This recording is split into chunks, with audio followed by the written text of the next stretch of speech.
नमस्कार मित्रांनो, आम्ही निघालो आहात पुशेगावला. गाडीत खूप खूप मजा केली. जाताना तिथं लय मजा केली आणि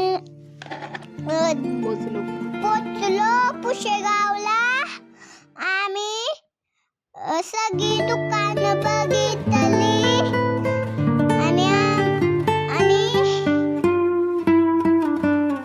आम्ही चाललो पुशेगावला. तिथं देवाचा रथ बघितला,